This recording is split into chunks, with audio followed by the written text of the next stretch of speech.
Jadi hadirin sekalian, syariat agama Islam itu Nabi Muhammad mengajarkan, wahai umatku, kalau anakmu lahir, tolong yang pertama kali kamu lakukan azan.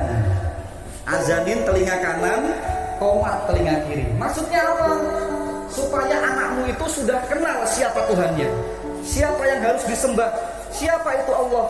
Jadi diazanin. Setelah kamu azanin, tolong beri nama yang baik. Sebab nama yang baik itu juga doa. Dan ketika anak nanti tumbuh besar, dia senang. Nama saya Ahmad. Ahmad ini artinya orang yang memiliki budi pekerti mulia. Fatoni.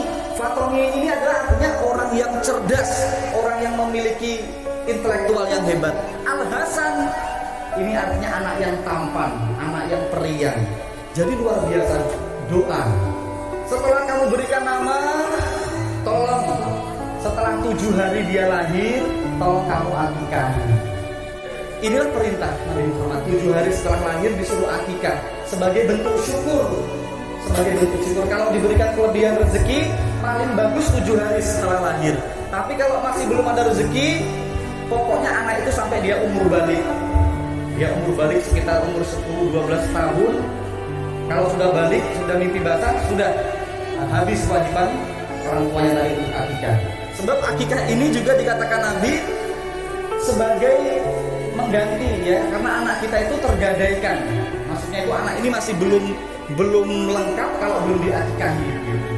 Nah, akikah ini disyariatkan juga disuruh potong kambing. Pak Ustadz, kalau disuruh potong ayam bagaimana? Tidak boleh. Potong sapi tidak boleh. Maksudnya apa? Boleh kalau sedekat sapi, kambing boleh, silakan. Tapi yang paling afdol, yang paling utama itu kambing. Kalau laki-laki 2 ekor, perempuan 1 ekor. Ini syariat cerita. Kemudian Nabi bilang begini lagi, wahai umatku, kalau anakmu laki-laki sudah cukup, sudah siap untuk dikhitan, disunat, sunatlah. Sebab sunat itu untuk kesehatan dan untuk keberkahan.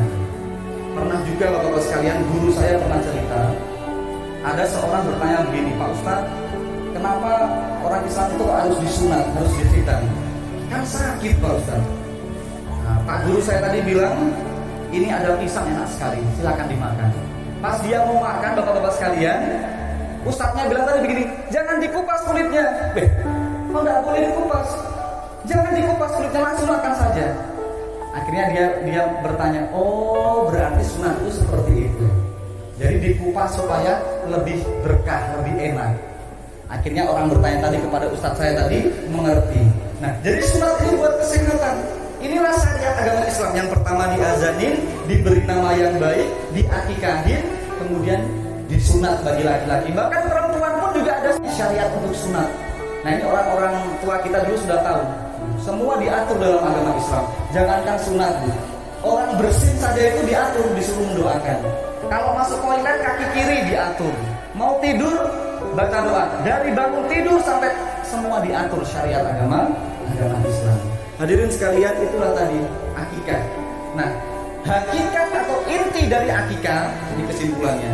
Inti dari akikah itu hadirin sekalian, ini ada kaitannya dengan kurban kemarin, Pak. Hari raya kurban itu kan umat Islam disuruh menyembelih hewan. Akikah juga begitu, disuruh menyembelih kambing. Maksudnya apa? Kita semua disuruh menyembelih sifat-sifat hewan dalam diri kita. Nah, kalau akikah ini tujuannya apa? Sebagai bentuk syukur kepada Allah. Karena apa, Bu? Dikaruniai anak ini adalah rezeki yang besar. Ada beberapa teman kita yang belum dikaruniai anak, tapi jangan sedih, sebab Allah punya rencana yang lebih baik. Begitu. Jadi anak ini adalah rezeki yang besar, disuruh bersyukur. Nah, caranya bersyukur apa tadi? Menyembelih hewan. Maksudnya apa? Hewan ini adalah lambang sifat-sifat hewan dalam diri kita, disuruh disembelih. Sifat-sifat hewan itu apa?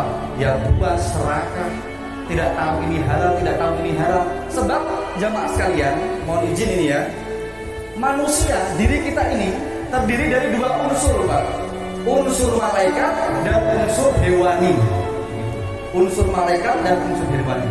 Jadi kalau malaikat itu diciptakan dari nur cahaya, tugasnya selalu taat sama Tuhan. Tidak perlu makan, tidak perlu minum, tidak perlu menikah. Tapi ada satu makhluk yang dia tidak punya akal, tapi cuma menuruti nafsunya, yaitu hewan ini tidak tahu malu. Dia keliling-keliling tidak pakai baju, tidak malu. Jangankan itu, mau dipotong, ketemu kambing betina, kambing jantan, berhubungan tidak malu, hewan seperti itu. Maka manusia ini makhluk yang sempurna, punya dua unsur. Jadi dalam diri kita ini hadirin sekalian, kalau kita bisa mengendalikan hawa nafsu kita, kita lebih mulia daripada malaikat. Tapi kalau ada orang yang menuruti hawa nafsunya, Allah sampai menegaskan lebih hina daripada hewan. Itu kenapa kalau kita lihat berita-berita itu yang sangat mengerikan, itu asusila, lebih hina daripada hewan. Maka ketika kita melihat akikah, ada hewan yang disembelih, disuruh hilangkan semua itu sifat-sifat hewan dalam diri kita. Itu yang pertama. Inti yang kedua, kita disuruh bersyukur. Rumusnya, la in syakartum la azidannakum. Barang siapa yang banyak bersyukur, aku tambah nikmatnya. Tapi orang yang tidak mau bersyukur, siap-siap teguran Allah, teguran Tuhan itu sangat pedih. Kita diberikan rezeki, Bu, orang bersyukur itu menempatkan nikmat Tuhan sesuai dengan tempat yang diridhoi Allah. Misalnya begini, ada orang kita bantu, kita belikan kacamata, Pak. Ini saya belikan kacamata, tolong dipakai supaya bisa lihat. Ternyata orang itu tidak menggunakan kacamata itu dengan baik. Kacamata itu dia buat ganjal pintu, atau mungkin dia lihat untuk ngintip orang. Ketika kita lihat pasti kita kecewa. Saya berikan kamu kacamata ini untuk supaya kamu bisa melihat bagus. Kenapa kacamatanya kamu gunakan untuk hal yang tidak bagus? Begitulah Tuhan. Tuhan memberikan kita rezeki, kesehatan. Gunakan kesehatan dengan sebaik mungkin. Tuhan memberikan kita rezeki yang banyak. Gunakan rezeki itu sesuai dengan Tuhan ridhoi. Tuhan memberikan kita anak. Tolong anak itu dididik baik-baik, dijaga baik-baik, supaya dia punya akhlak yang baik, berbakti kepada kedua orang tua, nusa dan bangsa. Apa janji Allah tadi? Kalau kamu mau bersyukur seperti itu, maka akan ditambah nikmatmu. Anak kita jadi orang soleh, anak yang baik. Tapi kalau kita tidak mau bersyukur, maka siap-siap itu tadi teguran Allah.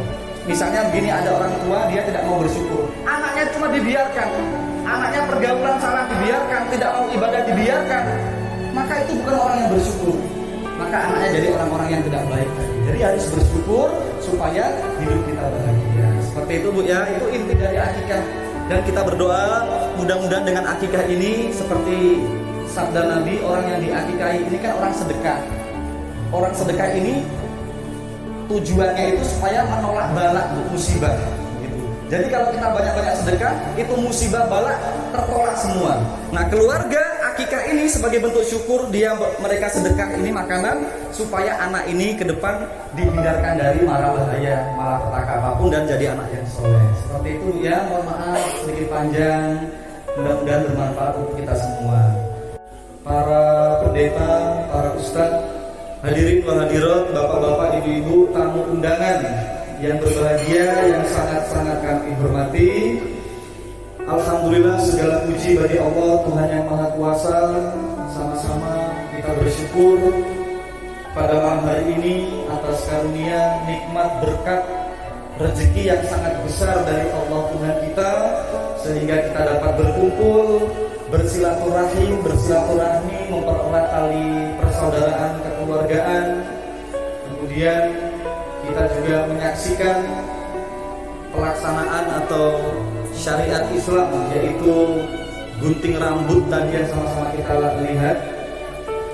Dan pada hari ini kita semua diundang oleh keluarga dalam rangka tasyakuran, ibadah syukur, mengucap syukur kepada Tuhan, kepada Allah atas lahirnya cucu putra kedua dari Bapak Muhammad Ulil bersama Ibu Sylvia yang bernama Ahmad Fatoni Al-Hasan. Hadirin undangan yang kami muliakan, dan tadi subhanallah kita sama-sama bersolawat. Tadi makhlul qiyam tadi itu adalah tanda atau bentuk cinta kita kepada Nabi Muhammad. Seperti bapak-bapak sekalian ketika upacara bendera disuruh menyanyi lagu Indonesia Raya, itu salah satu bentuk cinta kita bahwa kita cinta Indonesia. Tadi yang sama-sama kita dengarkan ibu-ibu itu termasuk seni, ya. Seni dalam agama Islam itu rebana atau qasidah, itu memuji Nabi Muhammad, menceritakan sejarah kelahiran Nabi Muhammad. Namun sholawat ini memuji kebaikan akhlak. Jadi sholawat itu artinya Allahumma sholli ala Muhammad wa ala ali Muhammad, itu artinya Nabi Muhammad itu manusia seperti kita, bukan malaikat. Dan banyak para nabi itu diturunkan oleh Allah manusia. Sebab kalau kita disuruh meniru malaikat tidak bisa. Malaikat tidak makan, tidak minum. Jadi ketika kita sholawat itu menandakan Nabi Muhammad itu manusia, kemudian mendoakan, wahai Allah Tuhanku, berikan keselamatan, keberkahan untuk Nabi Muhammad dan seluruh keluarganya. Ada yang bertanya murid, Pak Ustadz, kenapa kita mendoakan Nabi Muhammad? Belum tentu kita selamat, kenapa kita mendoakan Nabi Muhammad yang sudah selamat? Ada murid bertanya begitu. Kami menjelaskan, wahai anak-anak, dalam agama Islam, ketika kita sholat, ketika kita mendoakan orang lain, itu rumusnya kalau kita mendoakan orang lain, itu mantul doa tadi. Misalnya, kita mendoakan saudara kita, tetangga kita, ya Allah Tuhan, tolong jadikan tetanggaku ini jadi orang yang kaya, anak-anaknya jadi orang yang sukses semua. Maka malaikat tadi bilang, wahai Allah, yang dapat duluan yang doa pertama tadi. Begitu. Jadi kalau kita mendoakan orang lain, yang dapat duluan kita. Nah, sholawat isinya ini doa semua. Kita mendoakan kebaikan untuk Nabi, berarti mantul. Yang dapat duluan kita dan keluarga kita. Dan sholawat ini sebagai bentuk syukur, terima kasih. Kalau bukan karena Nabi Muhammad, kita tidak pernah mengenal Allah Tuhan kita.